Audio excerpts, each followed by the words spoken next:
लड़की, डॉक्टर साहब मेरा बेटा बाइक से गिर गया। डॉक्टर, मैं हिंदी में अच्छा नहीं हूँ, कृपया मुझे अंग्रेजी में बताओ। लड़की, मेरा लौंडा गिरोंडा हीरो होंडा ब्रोकन हड्डी, कर दे पट्टी। सोचा था 2 शादियां करूंगा, एक पीटेगी तो दूसरी बचाएगी। रात को सपना देखा, एक ने पकड़ रखा था, दूसरी पीट रही थी। एक लड़की जा रही थी, उसका पेन गिर गया। एक लड़का उसका पेन उठाकर दिया और बोला, आपका नाम? लड़की बोली, पिता के पहले और माता के बाद लगाते हैं वही है मेरा नाम। आप बताओ लड़की का क्या है नाम? ये बड़ी अच्छी बात कही आप। फेसबुक से थक जाते हैं तो व्हाट्सएप चले जाते हैं, जब व्हाट्सएप से थक जाते हैं तो इंस्टाग्राम पर चले जाते हैं। ओह माय गॉड, इतनी भाग दौड़ भरी जिंदगी। एक अमीर लड़की को स्कूल में गरीब परिवार पर निबंध लिखने को कहा गया।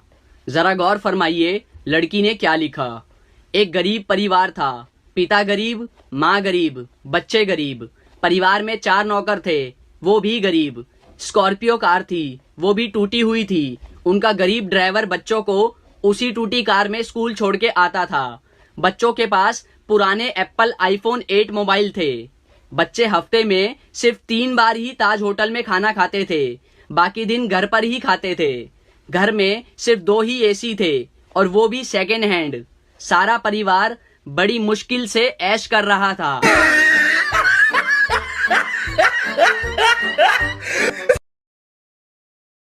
CBSE, UPSC, दिन में सोडा रात को लस्सी। ICSE, NTSE, गोल करेंगे रोनाल्डो मेसी। बोर्ड एग्जाम में होने वाली है सारे बच्चों की ऐसी की तैसी। चिंता ता चिता चिता चिंता ता ता।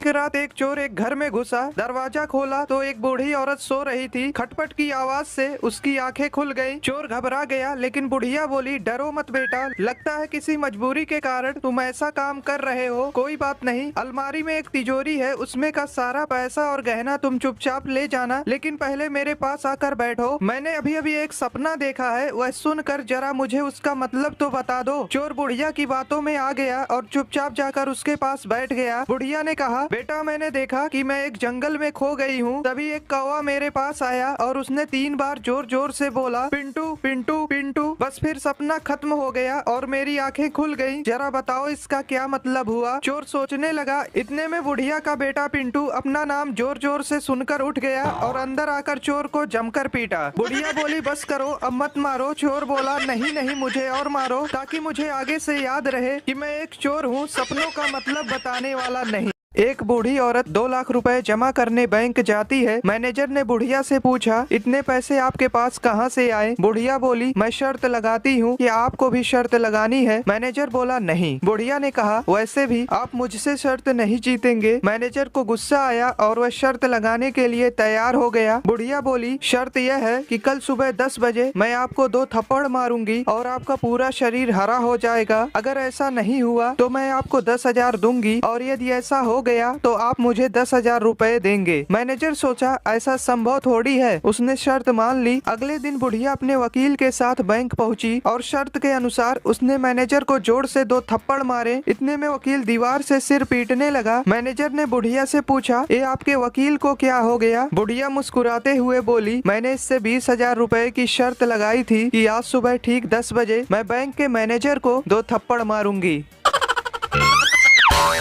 अमेरिका में जब कोई बच्चा बाइक से गिरने के बाद घर पहुंचता है तो उसकी माँ सबसे पहले उसे बिठाती है, देन डॉक्टर को कॉल करती है।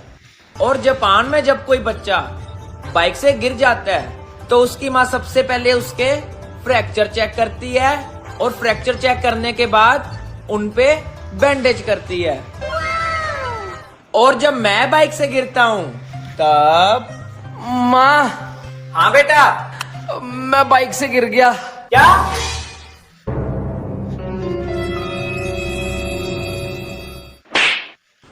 चला बाइक।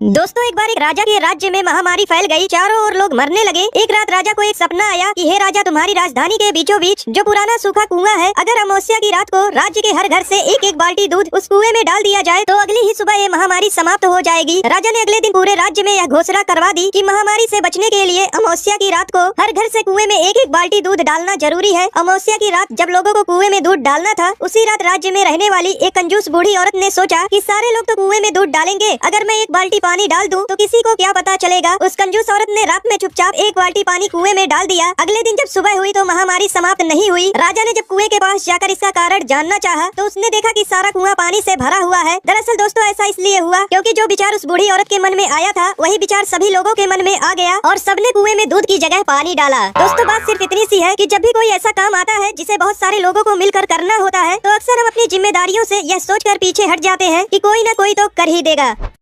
भारत में लोग हेलमेट नहीं पहनेंगे, लेकिन फोन पर कवर और स्क्रीन गार्ड जरूर लगाएंगे। चाहे अपना सर फूट जाए, लेकिन मोबाइल को कुछ नहीं होना चाहिए।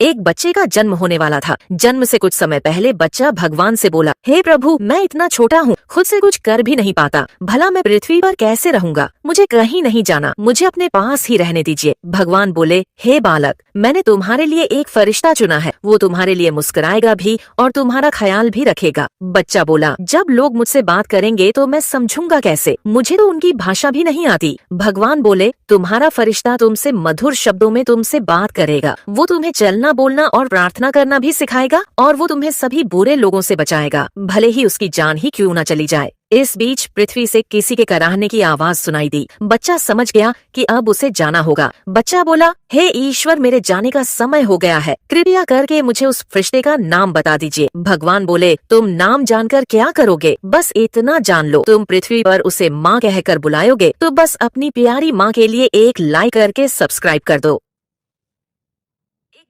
पूरा सुनिए, मजा आएगा।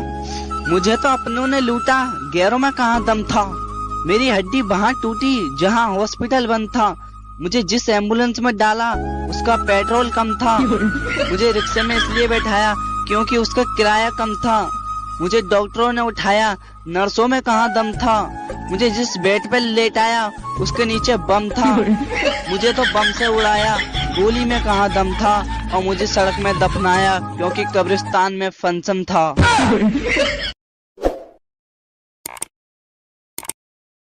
सुबह ब्रश किया तो टूथपेस्ट में लौंग थी, फिर चाय पी उसमें भी लौंग थी, दोपहर में दाल खाई उसमें भी लौंग थी, रात को बिरयानी खाई उसमें भी लौंग थी, सोने से पहले पान खाया उसमें भी लौंग थी। अरे तो कहना क्या चाहते हो? It's been a long day. Japan में दो भाई रहते थे। एक का नाम जो था, दूसरे का नाम वो था। एक रात जो को बाथरूम में भूत दिखा। जो डर गया और उसने वो को आवाज लगाई। वो दौड़ते हुए बाथरूम में आया और भूत को देखते ही उसका हार्ट फेल हो गया और वो मर गया। बस उसी दिन से कहावत हो गई, जो डर गया वो मर गया। दुख क्या है? 7 बजे नींद खुले और पता चले अब वापस नहीं सोना। खुशी क्या है? रात को 2 बजे नींद खुले और पता चले कि अभी 5 घंटे और सोना है। डबल खुशी क्या है? रात को नींद खुले और पता चले कल तो छुट्टी है। होली पर इतने भी पुराने कपड़े मत पहन लेना कि कोई रंग लगाने की बजाय रोटी देकर चला जाए। एक माँ ने अपने बच्चे से मार्कशीट मांगी। बच्चे ने मार्कशीट दिखाई जिसमें उसे गणित में 100 में से 90 अंक प्राप्त हुए थे। माँ ने मार्कशीट देखी और उसे जोर जोर से पीटने लगी। फिर बोली, तुम कब से इतने समझदार हो गए? जरूर तुमने 9 के 90 करे हैं। 0 अपने आप पढ़ाते हो। बोल बोल कर बस उसे पीटे ही जा रही थी और बच्चा बेचारा रोए जा रहा था। बच्चा हाथ जोड़ जोड़ कर बोल रहा था कि माँ मैंने 0 नहीं बढ़ाया, मगर माँ कुछ सुनने के मूड में नहीं थी और उसे बस पीटे ही जा रही थी। 3 साल बाद माँ ने अपने बच्चे से फिर से पूछा कि सच सच बताओ तुमने 0 बढ़ाया था? बच्चे ने कहा नहीं माँ मैंने 0 नहीं बढ़ाया था। माँ ये सुनकर फिर से गुस्सा हो गई और बच्चे को पीट कर चली गई। फिर बच्चा रोते हुए बोला कि दोस्तों मैंने 0 नहीं बढ़ाया था, मैंने तो 0 के आगे 9 बढ़ाया था। और ये बात दूर खड़ी माँ ने सुन ली और आगे क्या हुआ आप देख ही सकते हैं। When you study, you pass. And when you pass, you get happy. And when you get happy, you play. And when you play, you get tired. And when you get tired, you get sick. And when you get sick, you die. So don't study. Pintu एक बार अपने घर की light सुधार रहा था, तभी उसके ऊपर बिजली का तार गिर गया। पिंटू तड़प तड़प कर मरने ही वाला था कि अचानक उसे याद आया कि बिजली तो सुबह से बंद है। वापस उठकर हंसते हुए बोला, साला याद नहीं आता तो आज मर ही जाता। दोस्तों 3 लड़के थे, तीनों ने मिलकर एक बॉल खरीदी जिसकी कीमत 30 रुपए थी। तीनों ने 10-10 रुपए मिलाकर 30 रुपए दुकानदार को दिए और वो दुकान से जाने ही वाले थे, तभी दुकानदार को याद आया कि बॉल तो सिर्फ 25 रुपए की है। दुकानदार ईमानदार था, उसने तुरंत अपने नौकर से 5 रुपए लौटाने को कहा। जब नौकर ने 5 रुपए वापस किए तो तीनों लड़कों ने खुश होकर 2 रुपए टिप उस नौकर को दिए और 1-1 रुपए आपस में बांट लिए। कुछ देर बाद एक लड़का कहने लगा कि हमने तो 9-9 रुपए खर्च किए हैं, इसलिए बॉल की कीमत हुई 27 रुपए और फिर 2 रुपए नौकर को टिप दिए, मतलब हुए 29 रुपए। लेकिन हमने तो टोटल 30 रुपए दिए थे, आखिर 1 रुपया कहाँ गया? दोस्तों अगर आप समझ गए हैं कि 1 रुपया कहाँ गया तो जरूर बताइए, और अगर इसका सही जवाब जानना चाहते हैं तो कमेंट बॉक्स में पिन है। दोस्तों 2 लड़के लड़की शादी करना चाहते थे, लेकिन लड़की का बाप चाहता था कि शादी ना हो, इसलिए उसने लड़के के सामने एक शर्त रखा कि अगर बारात में कोई भी बूढ़ा आदमी आया तो शादी नहीं होगी। लड़के ने मजबूरी में शर्त मान ली। जब बारात लड़की के घर जाने के लिए निकलने वाली थी, तभी लड़के के नाना ने कहा मैं भी जाऊंगा बारात। लोगों ने समझाया कि अगर आप गए तो शादी नहीं होगी। नाना बोले चाहे कुछ भी हो लेकिन मैं जाऊंगा। लोगों ने फैसला किया कि बूढ़े नाना को डिग्गी में बैठा लो, लेकिन उन्हें बाहर मत निकालना। नाना को डिग्गी में डाल दिया गया। जब बारात पहुंची तो लड़की के बाप ने फिर से टांग अड़ा दी और लड़के से कहा शादी तभी होगी जब तुम पास के इस तालाब से पानी की जगह दूध बहवा दो। बारातियों ने कहा यह तो पॉसिबल नहीं है। बारात वापस आने लगी, तभी नाना ने डिग्गी से आवाज लगाई, बस इतनी सी बात के लिए तुम सब वापस जा रहे हो? जाओ जाकर लड़की के बाप से कह दो कि हमने दूध का इंतजाम कर लिया है, आप तालाब का पानी खाली करा दो। दोस्तों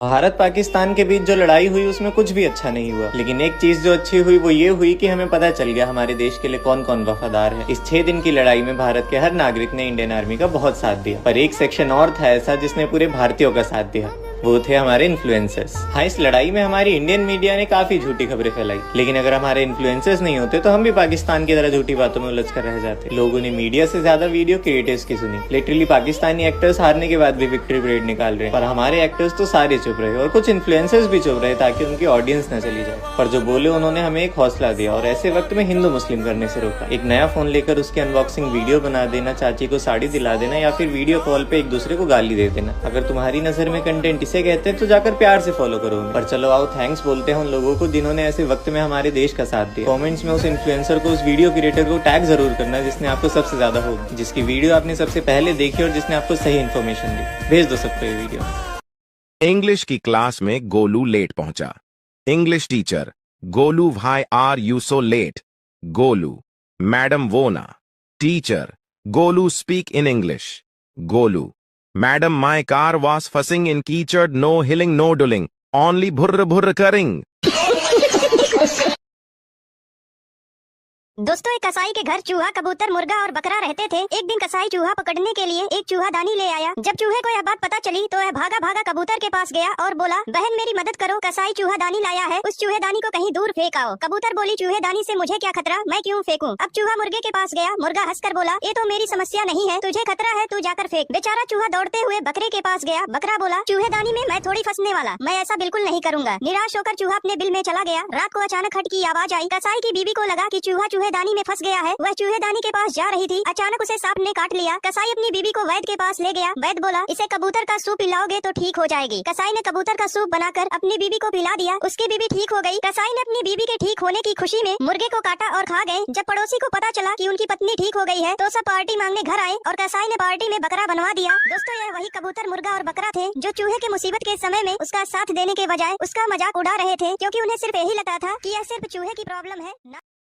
तुम्हें पता है एक जेंटलमैन कौन होता है? जो तुम्हारी बकवास बातें भी बड़े गौर से सुने, जो तुम्हारा रंग रूप दौलत देखकर नहीं, तुम्हारी मासूमियत देखकर तुम्हें प्यार करे, जो तुम्हारी बिना फिल्टर वाली फोटो की भी तारीफ करे और जब तुम इनसिक्योरिटीज हो तो इग्नोर नहीं क्लियर करे, जिसे तुम्हारे जिस्म से नहीं बालों से खेलना पसंद हो, जो तुम्हारी मर्जी के बगैर तुम्हें उस नज़र से देखे भी ना, भले ही तुम्हारी आँख खुली हो या बंद हो, जो तुम्हें भले ही कितना भी प्यार करता हो लेकिन अपनी माँ को हमेशा प्रायोरिटी दे, जो महंगे महंगे गिफ्ट्स भले ही ना दिलाए लेकिन तुम्हारे पीरियड्स में तुम्हें एक चॉकलेट जरूर ला कर दे, जो भले ही तुम्हारी गलतियों पे तुम्हें डांटे लेकिन दूसरों के आगे बहुत रिस्पेक्ट से बात करे, जिसके पास ऑप्शंस भले ही कितने हो लेकिन वो हमेशा सिर्फ तुम्हें ही चुने, जो तुम्हारे आगे रोने से बिल्कुल ना शर्माए और उसे देखकर जब तुम रो दो तो वो चुप हो जाए। और अगर ऐसा लड़का तुम्हें मिले तो उसका साथ कभी मत छोड़ना।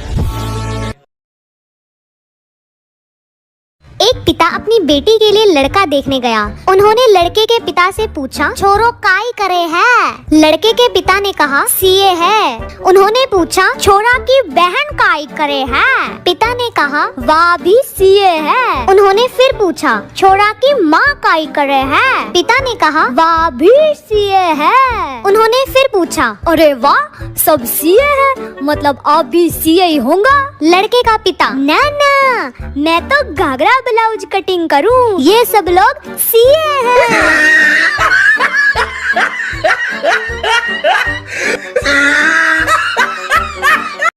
एक लड़का एग्जाम हॉल में बैठा था। पेपर बहुत टफ था। वह चीटिंग करना चाहता था लेकिन एग्जामिनर बहुत स्ट्रिक्ट था। थोड़ी देर बाद लड़के ने एग्जामिनर को अपने पास बुलाया और उसके कान में कुछ फुसफुसाया। एग्जामिनर चुपचाप जाकर चेयर पर बैठ गया और वहीं बैठा रहा। सभी छात्रों ने खूब चीटिंग की। एग्जाम खत्म हुआ तो सभी ने बाहर आकर उस लड़के से पूछा, भाई तूने एग्जामिनर को ऐसा क्या बोला कि वो चेयर से उठे ही नहीं? वह लड़का शर्माते हुए कहा, मैंने बोला था सर, पीछे से आपकी पैंट फटी है।